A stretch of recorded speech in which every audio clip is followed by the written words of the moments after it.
മാഷേ, യെസ്, ലോകത്തിലെ ഏറ്റവും വലിയ മികവുറ്റ കുറ്റാന്വേഷണ ഏജൻസിയാണ് അമേരിക്കയുടെ FBI, federal bureau of investigation. അതെ അതെ. അതിൻ്റെ തലപ്പത്തേക്ക് ഒരു ഇന്ത്യൻ വംശജൻ വരുന്നതായിട്ടാണ് വിവരങ്ങൾ പുറത്തു വരുന്നത്.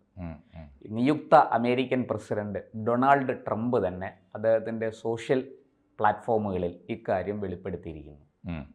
ആരാണ് കടന്നു വരുന്നത്, അദ്ദേഹത്തിൻ്റെ എന്തൊക്കെയാണ് അദ്ദേഹത്തിൻ്റെ മികവ്, മാഷ് തന്നെ ഒന്ന് ചർച്ച തുടങ്ങി വെച്ചേക്കാം. എനിക്ക് അതിൽ ആദ്യം തോന്നുന്നൊരു സന്തോഷം, ഞാൻ ഈ ഡെമോക്രാറ്റ്സ് തോറ്റുപോയപ്പോൾ ഇന്ത്യക്കൊരു നഷ്ടം ഉണ്ടായല്ലോ എന്ന് വിചാരിച്ചിരുന്നു. കാരണം അമേരിക്കൻ പ്രസിഡന്റായിട്ട് ആദ്യമായിട്ട് ഇന്ത്യൻ വംശജ കമലാ ഹാരിസ് വരുന്നതിന്റെ ഒരു സന്തോഷം. അത് നമ്മുടെ ഇന്ത്യക്കാരുടെ ഒരു സ്വാർത്ഥതയാണ്. നമുക്ക് അങ്ങനെ ഒരു ചെറിയ വികാരം നമ്മുടെ ഉള്ളിലുണ്ട്. തീർച്ചയായും എവിടെ പോയാലും, ലോകത്തിൽ എവിടെ പോയാലും നമ്മൾ സൂക്ഷിക്കും. അപ്പോൾ കമല തോറ്റുപോയപ്പോൾ, ട്രംപ് വിജയിച്ചപ്പോൾ ആദ്യം നഷ്ടം വരുന്നത് ഇന്ത്യക്കാർക്കാണല്ലോ എന്ന് തോന്നിയിരുന്നു. പക്ഷെ അത് പരിഹരിക്കാൻ പല തലത്തിലാണ് ഇപ്പോൾ ഡൊണാൾഡ് ട്രംപ് ശ്രമിച്ചുകൊണ്ടിരിക്കുന്നത്. ഒന്ന്, അദ്ദേഹം ഇന്ത്യയുമായി പൂർവ്വകാലത്തൊന്നും ഇല്ലാത്ത വിധത്തിൽ അടുപ്പം സൂക്ഷിക്കുന്നു.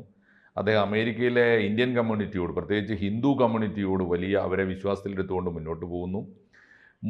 മൂന്നാമത്തെ ഇപ്പോൾ പ്രധാനപ്പെട്ടൊരു കാര്യം, FBI തലപ്പത്ത് ഒരു ഇന്ത്യക്കാരനെ, ഒരു ഇന്ത്യൻ വംശജനെ കുടിയിരുത്തിയിരിക്കുന്നു എന്ന് പറഞ്ഞാൽ ലോകത്തിലെ ഏറ്റവും വലിയ കുറ്റാന്വേഷണ ഏജൻസിയുടെ നയിക്കുന്നത്, അതിൻ്റെ തലപ്പത്ത് അതിൻ്റെ ചുക്കാൻ പിടിക്കുന്നത് ഒരു ഇന്ത്യക്കാരനാണ് എന്നത് ഒരു ചെറിയ അഭിമാനമല്ല, വലിയ അഭിമാനം. അപ്പോൾ ഈ കശ്യപ് പട്ടേൽ അല്ലേ, കശ്യപ് പട്ടേൽ, അദ്ദേഹം അമേരിക്കൻ ഭാഷയിൽ അദ്ദേഹത്തെ എങ്ങനെ വിളിക്കുന്നത്, കാഷ് എന്നാണ് ഡൊണാൾഡ് അദ്ദേഹത്തെ, ട്രംപ് അദ്ദേഹത്തെ വിളിക്കുന്ന കാഷ്.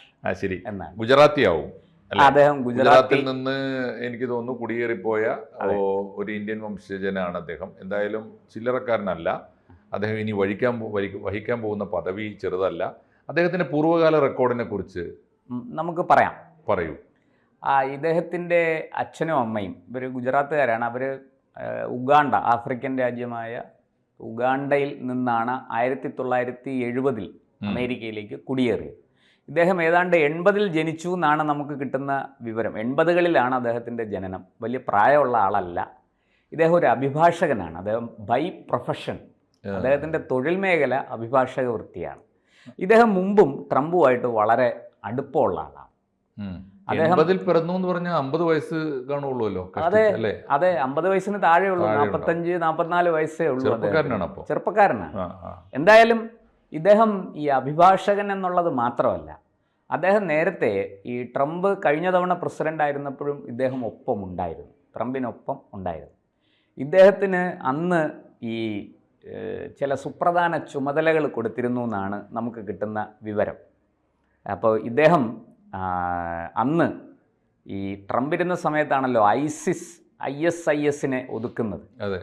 അപ്പോൾ ISIS-ന്റെ തലവൻ അബൂബക്കർ അൽ ബാഗ്ദാദി, ഈ അദ്ദേഹത്തെയും അൽ ഖ്വയ്ദ കമാൻഡർ കാസിം അൽ റിമിയെയും, ഈ രണ്ടുപേരെയും വധിച്ച പദ്ധതികൾ തയ്യാറാക്കുകയും അത് നടപ്പാക്കുകയും ഒക്കെ ചെയ്ത ടീമിന് നേതൃത്വം കൊടുത്തത് ഇദ്ദേഹമായിരുന്നു. ഈ കശ്യപ് പട്ടേലാണ്.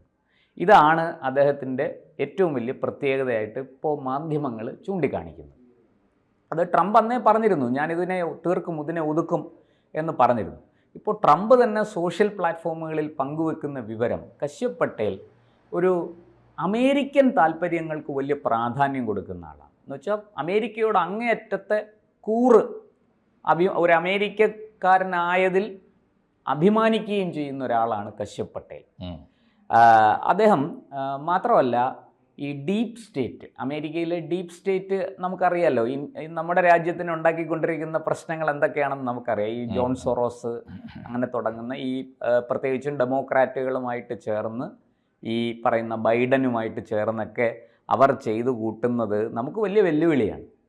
അതിന് ഭയങ്കര എതിരാണ് ഈ മനുഷ്യൻ, ഭയങ്കര എതിരാണ്, ഡീപ്പ് സ്റ്റേറ്റിനെതിരാണ്. എന്നുവെച്ചാൽ ഇത്തരം ഗൂഢാലോചനക്കാർ സർക്കാരിനെ നിയന്ത്രിക്കാൻ വരരുത്. സർക്കാർ ഒരു സ്വതന്ത്രമായിട്ട് തിരഞ്ഞെടുക്കപ്പെട്ട, ജനാധിപത്യ സംവിധാനത്തിലൂടെ തിരഞ്ഞെടുക്കപ്പെട്ട ഒരു ഭരണകൂടത്തെ ഇത്തരം ആൾക്കാർ പിന്നിലിരുന്ന് ഗൂഢാലോചന നടത്തി, ആ സർക്കാരിൽ ഒളിച്ചുകളി നടത്തി, സർക്കാരിലൂടെ ചില കാര്യങ്ങൾ ചെയ്യാൻ ശ്രമിക്കണ്ട.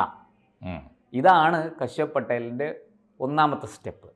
അത് ട്രംപിനും വളരെ ഇഷ്ടമാണ്. കാരണം ട്രംപും അങ്ങനെ പറയുന്ന ഒരാളാണ്. എന്നെ ജയിപ്പിച്ചത് ജനങ്ങളാണ്, ജനങ്ങൾ പറയുന്നത് ഞാൻ ചെയ്യാം, അല്ലാതെ നീയൊക്കെ പറയുന്നത് ചെയ്യാനല്ല ഞാനിവിടെ ഇരിക്കുന്നത്, ഈ കസേരയിൽ ഇരിക്കുന്നത് എന്നുള്ളതാണ് ട്രംപിൻ്റെ ഒരു മനോഭാവം. അപ്പം ട്രംപ് ഇവരെ തലങ്ങും വിലങ്ങും വെട്ടുന്നവരാണ്. പിന്നെ രാഷ്ട്രീയമായിട്ടും അദ്ദേഹത്തിന് താല്പര്യം കാണും. ഡെമോക്രാറ്റുകളെ അടിക്കാൻ കിട്ടുന്ന ഒരു വടിയും ട്രംപ് കളയാറില്ലെന്നുള്ളത് നമുക്കറിയാമല്ലോ. അപ്പോൾ അങ്ങനെയുള്ള ഒരു സാഹചര്യത്തിലാണ് ഈ കശ്യപ് പട്ടേൽ കടന്നു വരുന്നത്. ഈ FBI തലപ്പത്ത് പണ്ട് ഈ പറഞ്ഞതുപോലെ ഡീപ്പ് സ്റ്റേറ്റിനും ഇവർക്കുമൊക്കെ വലിയ സ്വാധീനം ഉണ്ടായിരുന്ന കാലത്ത് FBI പിരിച്ചുവിടണം എന്ന് പറഞ്ഞ ആളാണ് കശ്യപ് പട്ടേൽ. പിരിച്ചുവിട്ടിട്ട് പുതുതായിട്ട് ആൾക്കാരെ എല്ലാം അപ്പോയിൻ്റ് ചെയ്യണം പറഞ്ഞു വലിയ ബഹളം ഉണ്ടാക്കിയ ഒരാളാണ് കശ്യപ് പട്ടേൽ. അന്ന് ട്രംപിൻ്റെ ശരിക്കും മാഷെ നമുക്ക് പറയാൻ പറ്റുന്നൊരു കാര്യം, ഈ ട്രംപിൻ്റെ വിജയത്തിൽ, ട്രംപിൻ്റെ മുന്നോട്ട് പോക്കിൽ കുറേ ഇന്ത്യക്കാർക്ക് വലിയ പങ്കുണ്ട്. ഇവർ മാത്രമൊന്നുമല്ല, നമ്മൾ പലരുടെയും പേരുകൾ പറഞ്ഞ് ചർച്ച ചെയ്തു അല്ലേ. ട്രംപിനോടൊപ്പം നിൽക്കുന്ന ഇന്ത്യൻ വംശജരായ ആൾക്കാരെ കുറിച്ച് നമ്മൾ വളരെ ഇതായിട്ട് മുമ്പും ചർച്ച ചെയ്തു. ഇപ്പോൾ അതിലൊരു വലിയ ഇതാണ് ഈ കശ്യപ് പട്ടേലിൻ്റെ കടന്നുവരവ്. അത് FBI തലപ്പത്തേക്ക് വരുന്ന കാര്യം. ഇദ്ദേഹത്തെക്കുറിച്ച് ട്രംപ് പറയുന്ന വാചകം ഞാൻ വായിക്കാം. സാമൂഹ്യ മാധ്യമമായ സോഷ്യലിലൂടെയാണ് ട്രംപ് തൻ്റെ ഇത് പങ്കുവച്ചത്. നിർണായക പ്രഖ്യാപനമായിരുന്നു നടത്തിയത്. കാഷ് ഒരു മികച്ച അഭിഭാഷകനും അന്വേഷകനും അമേരിക്ക ഫസ്റ്റ് നിലപാടുള്ള വ്യക്തിയുമാണ്. അദ്ദേഹം ഒരു ചാമ്പ്യനാണ്. അഴിമതി തുറന്നു കാട്ടും. നീതിയെ സംരക്ഷിക്കാൻ, അമേരിക്കൻ ജനതയെ സംരക്ഷിക്കാൻ ഏതറ്റം വരെയും പോകും. എന്ന് വെച്ചാൽ അമേരിക്കയുടെ ശത്രുക്കളെ നിങ്ങൾ സൂക്ഷിച്ചോ, ഞാനിതാ ഇവിടെ വയ്ക്കാൻ പോകുന്ന ആൾ ചില്ലറക്കാരനല്ല, പണിയായിട്ട് പാലും വെള്ളത്തിൽ തരും എന്നാണ് ട്രംപ് പറഞ്ഞിരിക്കുന്നത്. അദ്ദേഹത്തിൻ്റെ കരിയർ അമേരിക്കൻ ജനതയെ സംരക്ഷിക്കാൻ വേണ്ടി ഇതുവരെ ചെലവഴിച്ചതാണ്, ഇനിയും അങ്ങനെ തന്നെ ആയിരിക്കും. ഇതാണ് അദ്ദേഹം സോഷ്യലിൽ കുറിച്ചിരിക്കുന്നത്. ഈ ഗുജറാത്തി മാതാപിതാക്കളുടെ മകനാണ് ഇദ്ദേഹം. അമേരിക്കയിലാണ് ജനിച്ചതും വളർന്നതും. ട്രംപിൻ്റെ ഏറ്റവും വിശ്വസ്തനായാണ് അറിയപ്പെടുന്നത്. ഈസ്റ്റ് ആഫ്രിക്കയിൽ നിന്നാണ്, അതായത് യുഗാണ്ടയിൽ നിന്നാണ് ഇവർ കുടിയേറിയത്. ഞാൻ നേരത്തെ പറഞ്ഞല്ലോ, ഒന്നാം ട്രംപ് ഭരണകൂടത്തിലും ഇദ്ദേഹത്തിന് സുപ്രധാനമായ ചുമതലകളുണ്ടായിരുന്നു. അന്നും നിരവധി ഓപ്പറേഷനുകളിൽ ഇദ്ദേഹം പങ്കെടുത്തിരുന്നു. ട്രംപിൻ്റെ അവസാന കാലത്ത്, ട്രംപിൻ്റെ ഭരണം തീരാറായ കാലത്ത് അമേരിക്കൻ ചാരസംഘടനയായ CIA അതിൻ്റെ ഡെപ്യൂട്ടി സെക്രട്ടറി ആയിട്ട് ഇദ്ദേഹത്തെ നിയമിക്കാൻ, ഡെപ്യൂട്ടി ഡയറക്ടറോ എന്തോ ആയിട്ട് നിയമിക്കാൻ ട്രംപ് തീരുമാനിച്ചിരുന്നു. പക്ഷെ അതെന്തോ കാരണത്താൽ അത് നടന്നില്ല. ഇനി അതൊന്നും നമ്മൾ പുറത്ത് ചിലപ്പോൾ പറയില്ല. ഇപ്പം അറിയാലോ, നമ്മൾ ഇതിനകത്തൊക്കെ ഈ ചാരസംഘടനകളിലും മറ്റും പ്രവർത്തിക്കുന്ന ഉദ്യോഗസ്ഥന്മാരുടെ പേര് വിവരങ്ങളൊന്നും പുറത്തു വരില്ല. അങ്ങനെ അതൊന്നും ചർച്ചയ്ക്ക് ഇതിൻ്റെ ഏറ്റവും തലപ്പത്തിരിക്കുന്ന ആൾ ഇപ്പോൾ അജിത് ഡോവൽ, നമുക്കറിയാം ആ പേര്. റോയുടെ തലപ്പത്തിരിക്കുന്നത്, IBയുടെ ഡയറക്ടർ, ഇതൊക്കെ പേര് വിവരങ്ങൾ പുറത്തു വരും. പക്ഷേ ഇവരുടെ പുറകിൽ വലിയ ബുദ്ധി കേന്ദ്രങ്ങളുണ്ട്, അത് പുറത്തങ്ങനെ വരാറില്ല. അപ്പോൾ അന്നും ഈ കശ്യപ് പട്ടേലിനെ നിയമിക്കാൻ തീരുമാനിച്ചിട്ട് പിന്നെ അതിൽ നിന്ന് അദ്ദേഹം പിന്നാക്കം പോയി, ട്രംപ് പിന്നാക്കം പോയി. അപ്പോൾ ട്രംപ് തന്നെ പറയുന്നു, ഈ ഇറാഖിലെ ISISനെ ഒതുക്കുന്നതിലും അൽ ഖ്വയ്ദയെ ഒതുക്കുന്നതിലും സുപ്രധാനമായ റോൾ ഇദ്ദേഹത്തിന് ഉണ്ടായിരുന്നു. ഇത് എത്രയോ വർഷം കഴിഞ്ഞാണ് പറയുന്നത് അല്ലേ. ട്രംപ് പോയി വേറൊരു ഭരണകൂടം വന്ന് അവരും പോയതിന് ശേഷം, അല്ലെങ്കിൽ അവരും പോകുന്ന സാഹചര്യത്തിലാണ് ഇദ്ദേഹം പറയുന്നത്. എന്തായാലും ഇത്രയും കാര്യങ്ങൾ ഇദ്ദേഹത്തെക്കുറിച്ച് നമുക്ക് വിവരങ്ങൾ കിട്ടും. എന്ന് പറഞ്ഞാൽ ഇദ്ദേഹം CIA അല്ലെങ്കിൽ FBI ആ തലത്തിൽ വളരെ കാലമായിട്ടുണ്ട്, വലിയ എക്സ്പീരിയൻസ് ഉണ്ട്. ചെറുപ്പക്കാരൻ മീൻസ് വലിയ പ്രായമില്ലെങ്കിലും ഉള്ള കാലത്ത് അദ്ദേഹത്തിന് വലിയ എക്സ്പീരിയൻസ്. രണ്ടാമത്തെ ഒരു സന്തോഷം, ഒരു തലമുറയെങ്കിലും രാജ്യം വിട്ടുപോയി മറ്റൊരു രാജ്യത്ത് കൂറോടെ ജീവിച്ച ഏതൊരു ഇന്ത്യക്കാരൻ്റെ ഏറ്റവും വലിയ ക്വാളിറ്റി ഇതാണ്. ആ ലോയൽറ്റിയാണ് ആ രാജ്യത്തോട്. തങ്ങൾക്ക് ഉപ്പും ചോറും തന്ന് വളർത്തുന്ന രാജ്യമുണ്ടല്ലോ, ആ മണ്ണിനെ ജീവനേക്കാൾ സ്നേഹിക്കുന്ന ഒരു സ്വഭാവമുണ്ട് ഇന്ത്യക്കാരന്. അതാണ് ഇതിലെ ഒരു ഗുണം. ഇനി അവസാനമായിട്ട് നമുക്ക് അറിയാൻ താല്പര്യമുള്ളൊരു കാര്യം, ഈ ഇദ്ദേഹത്തിൻ്റെ നിയമനം ട്രംപിൻ്റെ സ്വപ്ന പദ്ധതികളിൽപ്പെട്ട ഒന്നാണ് ഇപ്പോൾ ഈ നിയമനം. അപ്പോൾ അദ്ദേഹം ട്രംപ് അധികാരത്തിലേറി കഴിഞ്ഞിട്ട് ജനുവരി 20 ശേഷമാണോ അധികാരത്തിൽ വരുന്നത്, നിയമിക്കുന്നത്, അതോ നേരത്തെ വരുമോ? ഇല്ല, അതിന് ശേഷമായിരിക്കും മാഷേ നിയമനം. നിയമനത്തിന് എന്നായിരിക്കും നിയമനം എന്ന് വിവരം പറയുന്നില്ല. അത് ഈ നാഷണൽ മീഡിയ ഒന്നും ആ വിഷയം പങ്കുവെക്കുന്നില്ല.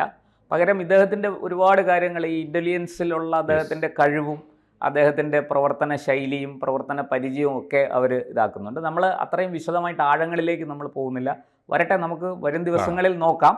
പക്ഷേ എന്തായാലും ട്രംപ് വളരെ കൃത്യമായി പ്ലാനിങ്ങോടുകൂടിയാണ് മുന്നോട്ട് പോകുന്നതെന്ന് വ്യക്തമാണ്.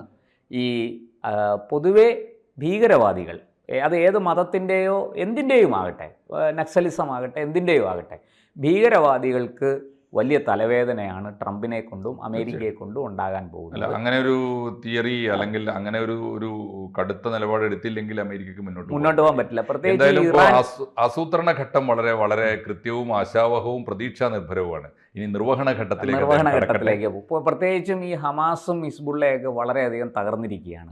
അവിടെ ഇനി ട്രംപിന് ഈ ഇറാനെ കൂടെ ഒന്ന് വരുതിയിലാക്കിയാൽ, ഇറാനെ അവർ വേറെ ഉപദ്രവമൊന്നും ചെയ്യില്ലായിരിക്കാം, പക്ഷേ ഇറാനെ വരുതിക്ക് നിർത്തും. കാരണം ആ ഭാഗത്തുള്ള അവരുടെ കച്ചവടവും കാര്യങ്ങളും അതുവഴിയുള്ള സീ റൂട്ടൊക്കെയാണ്. അത് എന്താ പറയുക, രാജ്യാന്തര ഇൻ്റർനാഷണൽ സീ റൂട്ടാണ്. അപ്പോൾ ആ രാജ്യാന്തര കപ്പൽച്ചാലാണ്. അവിടെ ഈ വലിയ ശല്യം ഉണ്ടാകാതെ അമേരിക്കയ്ക്ക് സുഗമമായിട്ട് അവരുടെ ചരക്കുകൾ കൊണ്ടുപോവുകയും കൊണ്ടുവരികയും ചെയ്യണം. അതിന് ട്രംപ് ഏതറ്റം വരെയും പോകും. ബൈഡൻ അല്ല ട്രംപ് ആ കാര്യത്തിൽ. അതിന് കശ്യപ് പട്ടേൽ വലിയ പങ്ക് വഹിക്കുമെന്ന് നമുക്ക് ഈ വിവരങ്ങൾ വ്യക്തമാണ്.